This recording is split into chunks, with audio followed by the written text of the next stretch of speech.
حياكم الله متابعين الكرام، يا مرحبا وسهلا بكم جميعا. معنا الأستاذ مرضي الخمعلي المتحدث الرسمي للسباق.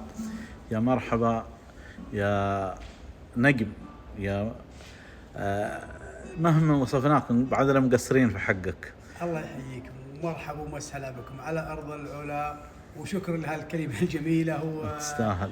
أنا دائما ضد الألقاب، أنا خادم للتراث أيا كان. الله يطول عمرك، أنت نجم التراث. الله يرضى عليك.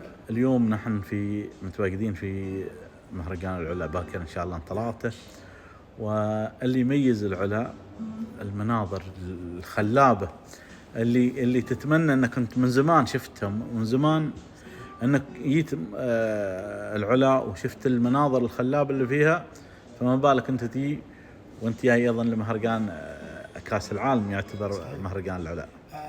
العلا موطن حضارات من العصور ما قبل الإسلام، احنا ما نسميها العصور الجاية، نسميها عصور ما قبل الإسلام.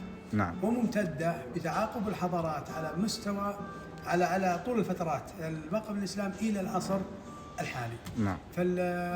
وأيضا وجود الهجن في العلا مو بشيء غريب، بحكم أنها كانت أولا على طرق التجارة القديمة، ثم لاحقا على طرق الحج، يعني الحج الشامي. نعم. في خلف الموقع هذا معبر القوافل. نعم. وإن شاء الله تعالى بنزوره وبتشوفون بإذن النقوش الله الإسلامية والثمودية اللي كانت تمر فيها القوافل وطرق الحج. فالعلا حاضنة. أيضا سباقات الهجن، أنا أعتبر رياضة سباقات الهجن تراث يحفظ تراث، وأضف إلى ذلك أنها بإمكان سباقات الهجن أن تحتوي جميع الرياضات. وشهدنا قبل يومين في الرياض في ميدان الجنادرية أن احتضن سباق الدراجات. نعم. فالهجن فضلها كبير على الأمم السابقة، وبما أنها صاحبة فضل في نشر الإسلام وفي نشر الإسلام إلى أقصى بقاع الأرض وفي توحيد هذا الوطن الغالي، فإحنا نقدرها تقدير، إضافة إلى أنها كونها علامة وهب الله سبحانه وتعالى لنبينا صالح، ثم من بعده في القصة اللي تحدثنا عنها قبل في تحديد موقع المسجد النبوي مع الرسول صلى الله عليه وسلم. فهذا المخلوق له ارتباط عجيب مع الإنسان، كيف على أرض العلا أرض الحضارات، وكل جبل لا يخلو من نقش جمل. صحيح. أستاذ مرضي، فكرة إقامة السباق كأس العالم في العلا كيف أتت، وأيضا الاتحاد السعودي ترجمها على أرض الواقع ووضع أكبر جوائز على مستوى الخليج اللي هي 7.5 مليون، وساوى بين البكار والقعدان في الجوائز. خبرنا عن فكرة إقامة هذا السباق بالتحديد في أرض الحضارات في العلا. جميل. هو أولا البداية هو عندما تتوافق الجهات مؤسسات الدولة لخدمة هدف معين لتحقيق رؤية سمو سيدي ولي العهد بين الهيئة الملكية للعلا والاتحاد السعودي للهجن، وجميعها تشترك في تفعيل هذه الرياضة. الاتحاد السعودي بحكم ثقله ومسؤولياته الأولى والرئيسية عن سباقات الهجن، والهيئة الملكية للعلا كداعمة وكمحتضنة لموقع السباق. السباق أتى في العام الماضي، كانت النسخة الأولى، وكأنه ولد بهذا القوة وهو بتوجيه قيادي لأهداف خدمة التراث على وإيصاله إلى أبعد ما يمكن، بالإضافة إلى تعزيز السياحة الثقافية، التعريف بالعلا. دور الهجن أيضا يربطنا إلى النقطة السابقة في تعريف المناطق وتعريف الأماكن. سباقات الهجن عامل جذب رئيسي، هوية ثقافية دائمة مستمرة أو حتى ممتدة من عصور سابقة.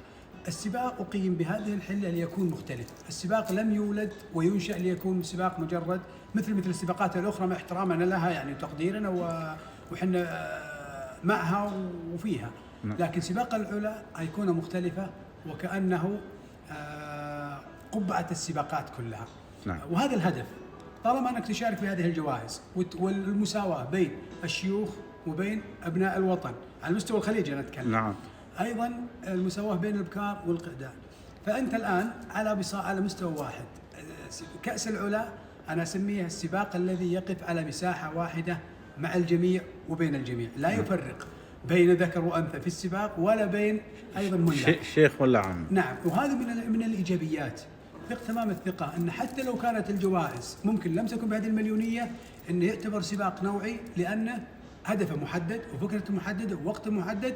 ايضا يقوم على جهتين ركيزتين اساسيتين، الهيئه الملكيه للعلا بحكم ادارتها لمنطقه كبيره، وجهه سياحيه ثقافيه عالميه، ايضا الاتحاد السعودي للهجن ويمثل سباقات الهجن بالمملكه العربيه السعوديه. نعم استاذ مرضي، نواصل بخصوص الحضاره يعني. نعم. فوجود الحضارات السابقة على أرض العلا وإعادة هذا السباق بهذا الحجم إلى منطقة كانت الهجن تعتبر بالمناسبة مبنى القرية الإسلامية قرح أو مسمى المابيات لا تبعد أقل من 15 كيلو عن الميدان، كانت ممر القوافل من جنوب الجزيرة العربية إلى أقصى إلى تصل إلى الهند والصين خلال طرق التجارة فيما قبل الإسلام. بعد الإسلام كان طريق الحج ومن مكة المكرمة ومرورا بوادي القرى. أيضا الهيئة الملكية الآن تدير منطقة كاملة وبرؤية سمو سيدي تحولت إلى وجهة للسياحة الثقافية العالمية. العلا اليوم وجهة عالمية، الكل يسأل. أنا اليوم في المناسبة في الطائرة كان بجواري شخص، فكان من فضولي لأن أجنبي قلت بسأله ليش رايح للعلا؟ قال أنا رايح للعلا تو سي ذا كامل ريسر، شوف سباق العلا. صح. فهنا بدأ الحديث. نعم. فانك سباق العلا جاي من وين؟ هو جاي من دبي. صح. وكان في لقاء مع الزميل عبد العزيز الحميد، سوينا معه لقاء في المطار. فهذا جزء من تعريف المنطقه، انك تستثمر هذا السباق في جذب السائح. هو مو هدف السباق، الهدف ايضا انه ياخذ تور كامل على المنطقه. المنطقه مليئه بالبيئه، الواحات الزراعيه، العادات، التقاليد، الاثار، المواقع التراثيه، منتجات النخيل، منتجات المزارع، جميعها مكون واحد بهدف دعم هذه المنطقة. أنا والله وياي في الطريق أول مرة أزور العلا، لكن وأنا جاي في الطريق انبهرت من شكل الجبال، تقول في نحت فيهن، جميل. تقول فيها حضارة وهي طبيعية، يمين يسار ألف. والله العظيم كل ما لفيت وجه يمين شفت المنظر اللي صار أفضل. نعم. وأنا ماشي، وهذا وأنت على الطريق، وأنا على الطريق. لو غصت في داخل المواقع، أنا اليوم في جولة يعني استعيد فيها ذكريات قديمة من أكثر من 20 سنة، وكأني لأول مرة أقف عليها وأنا عبرت المنطقة يعني مع حافي قدم. نعم. فاليوم أنك تنظر إلى العلا أو أنت ابن العلا بزاوية العلا الثقافية، وهذا الاسم الذي أنا أنادي فيه العلا أنها العلا الثقافية، لأنها شاملة جميع العناصر الثقافة والعناصر الرياضية أيضا المرتبطة بالثقافة. لا يوجد نحت، كل ما تراه طبيعي، إرادة الله سبحانه وتعالى من عوامل التاريخ وطول الزمن. لا يوجد نحت إلا في الخريبة اللي هي دادان وموقع الحجر الأثري اللي يسمى عند العامة مدائن صالح. صحيح. أيضا إن شاء الله بتشوفون الدرج اللي من الأرض يصل إلى قمة الجبل إن شاء الله. فهذه مكونات ثقافية يعززها وجود سباقات الهجن. نعم. يعني كنا نتمنى نشوفكم قبل سباق الهجن، ولكن وش اللي جابكم أنتم كأخواننا من أشقائنا من عمان؟ فلذلك خلينا ناخذ شاهد حي بيننا. نعم. يعني احنا كنا نتمنى نشوفكم في العلا قبل، لكن السبب الرئيسي لوجودكم معنا سباق الهجن. سباق الهجن. نعم. ولكن سباق الهجن ماذا عكس؟ عكس رؤية حضارية ثقافية حديثة. صحيح. يعني الآن أنتم تقول احنا ودنا أن نخلص من السباق بأسرع وقت ونزور المواقع. حن لولا ارتباطنا بالسباق ودنا ما نروح السباق. لا نتقول هنا. نعم. يشرح النفس. هذه فكرة سمو سيدي ولي العهد في استثمار سباقات الهجن كعنصر تعزيز جذب السياحة. وحقيقة أنا أعرف أنه دائما يقول لا تثنون، لكن الأمير فهد بن جلول طول عمره أشهد أنه يستاهل الثناء مهما ثنينا بعدنا الرجل الذي ما نوفي. نهض برياضة سباقات الهجن من أنا ابن هذه الرياضة من العشوائية إلى التنظيم العالي إلى العالمية. فكرة ترجموا فكرة رياضة سباقات الهجن، ترجموها سياحيا واقتصاديا وثقافيا واجتماعيا وتجاريا، يعني كل هذه ترجموها في سباقات الهجن في المملكة. نشوف المنطقة اللي يكون فيها سباق تنتعش بالزوار، تنتعش اقتصاديا. أهل المنطقة يتقربوا من السباقات، يعرفوا السباقات. اللي هو كان ما يتابع السباقات أصبح يتابع السباقات، يهتم في شؤون الهجن. اللي عنده عزبة كان ومهمل انها نوعا ما أصبح يهتم فيها أكثر. نشوف ملاك السعوديين اليوم كانوا من دولة لدولة، لكن اليوم نشوفهم استغنوا بالدعم السخي اللي ياهم في محلهم وفي مكانهم، واللي يفتخروا بهم. هذا جزء من التوطين ودعم المنتج ودعم المضمر ودعم ابناء الوطن. نعم. يعني فعلا تكلمت انك ان احنا على طول المطايا السبق ما تجلس، ان جلست رحنا في الخليج. صحيح. الان في من الملاك من بدا الاتحاد السعودي بالمهرجانات ما خرج برا، لانه هو ودعم سخي مستثمر وداخل مع اسرته مع ابنائه. فاليوم في العلا وان شاء الله وبعدها طايف وبعدها في الطايف. فالبرنامج السنوي الذي يختتم قوته بقوه، لا يختتم بمجرد سباق في العلا، هذا دليل على دليل على حرص قياده الوطن على الحفاظ على هذه الرياضه، الحفاظ فقط أنا كرياضه سباقات، لكن على توطيد السلالات واعاده السلالات الى ما كانت عليه، لان السباقات موجوده في مكانك. يعني في كل من حايل الين العلا مسافه 400 اقل من 400 كيلو 4 ميادين: حايل، بيض النثيل، الجهراء، العلا. ما شاء الله. يعني بدأنا الأصايل الخامس. نعم. تقولي الميدان الخامس يعني نعم من حايل. نعم. تقريبا من حايل. بالعكس في ايضا في ميدان في الصنينه بعد حايل تقريبا حوالي 50 الى 40 كيلو، ايضا بعدها ميدان بيض النثيل، ثم الجهراء، ثم ميدان الاصايل هنا على المدخل الشمالي للعلا جهه طريق تبوك، ثم الميدان الجنوبي. اضف الى ذلك انه على مسافه 130 الى 40 كيلو ميدان تيمه ايضا. نعم. فايضا في ميدان قبل تبوك. الميادين هذه انتعشت وان لم يقام فيها سباقات رسميه، لكن اهل القرى اهتموا بحلالهم. نعم. واهتموا والمسافه قريبه، يعني يركضون في تبوك ويركضون في حايل خلال يوم. وهذا جزء من تفعيل هذه الرياضه وغرس محبتها لدى النشء. يعني ولي الامر ياخذ ابنائه للسباق ويرجعون يسوون بيتهم. نعم. فيها جانب اجتماعي، فيها جانب امني، انك حفظت ابنائك وربيتهم فانت تعرف وين يروحون. صح. وهذه من رؤيه القياده ان استثمار رياضه الهجن مثل ما تفضلت اجتماعيا. احنا اليوم من كل اقطار الخليج اجتماعنا على صحن واحد قبل صحيح. اضف الى الجانب الاقتصادي لاهل البلد في استثمار النزل الريفيه او الفنادق او حتى المحلات التجاريه ومشغولاتها. اضف الى ذلك الجانب الثقافي في التعريف بالمنطقه بكافه تفاصيلها، بكافه لو ما في سباق ما عرفنا اللي موجود في المكانات هذه. صحيح. فاحنا نقول شكرا، يعني لو مهما شكرنا ولاة الامر لا نوفيهم حقهم، ولكن حقهم علينا ان نقول الله يطول اعمارهم ويمدهم بالصحه ويجزيهم خير عنا ويجزاهم الله عنا خير الجزاء. واحنا والله سعداء فيكم وفي تواجدكم معنا، ولو كيف انه كاس العلا ما ينتهي. في سؤال بعد خاص بعد.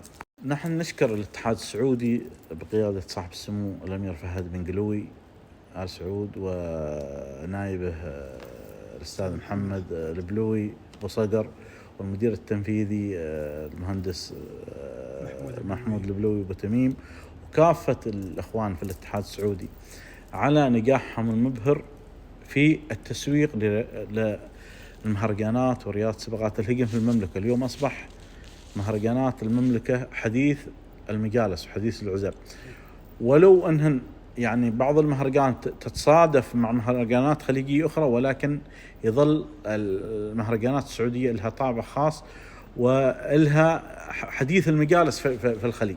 صحيح. احنا كنا في مهرجان مولاي خادم الحرمين في الجنادرية. نعم. خلال المهرجان كانوا يسألون متى كأس العلا. لم يكن هناك حجم ضغط إعلامي تسويقي وبروموشن عالي للسباق، لا، كان فيه لغة أرقام تعلن، كان فيه التزام بالوقت وإدارة الحدث. نعم. انتهى السباق، ظهر الفحص، أقل من 5 أيام أودعت الجوائز لمستحقيها. صحيح. هذا هو عامل النجاح، وهذا هو التسويق الواقعي. يعني كما يسمون التسويق البروموشن البروباغندا كله عملية نفخ هذا الأحداث الرياضية أو أي أحداث بالإعلام. لكن لما يكون الضخ الإعلامي على مستوى الواقع وليس مستوى الحدث، ممكن الإعلاميين يقول أقل من الحدث، لكن هو يلامس الواقع. صح. طالما أن هناك لغة أرقام تعلن وهناك مسؤول يجيب بشكل مباشر، وإن كان المسؤول يعني كان في مكان غير. نعم. لذلك المسؤول على وجوده مع الملاك، مع الطاقم الفني والطاقم الإعداد للسباق، على كل صغيرة وكبيرة من الصباح إلى المساء في الميدان. يعني شاهدنا سمو الأمير فهد في السباقات الماضية، الأستاذ محمد حماد، المهندس محمود البلوي، وقوف أصحاب الشأن أو القادة على عين المكان. هذا دليل، حتى لو أنا كان أرى بأن هناك أشياء لم تتم، لكن أقتنع بأن الناس تعمل، أن الرجال تعمل لهدف النجاح. هذا يرضينا كملاك. أنا بعض الكلام أتكلم كمالك ليس كمتحدث. صح. التسويق إذا تسويق ما ملامس الواقع الناس متقبله، لكن اليوم سوقوا لرياضة سباقات الهجن، ما بسوقوها يا ابو الاعلام وضخوا للاعلام مثلا اعلانات وكذا. لا، التسويق شنو التسويق اللي استخدموه في الاتحاد؟ نعم. اول شيء الاداره الناجحه، القوانين اللي تخدم ملاك الهجن. ثاني شيء الجوائز المليونيه. نعم. ثالث شيء حسن التنظيم واداره السباقات. رابع شيء اللي هو خامس شيء الجوائز يطلع الفحص هذا الاسبوع، بعد يومين ياتك المسج ايداع المبلغ. فهذا نوع من انواع التسويق، خلي حديث المجالس ان والله الاتحاد السعودي بيض الله وجهه يطلع الفحص ياتك مره. وثاني شيء ما في هذا سعودي، هذا عماني، هذا اماراتي، هذا كلهم واحد، النظام يمشي على الجميع. انا اليوم عجبتني حقيقه تغريده للتسويق للاتحاد السعودي بما معناه، يقول الغار على ارض الحضاره.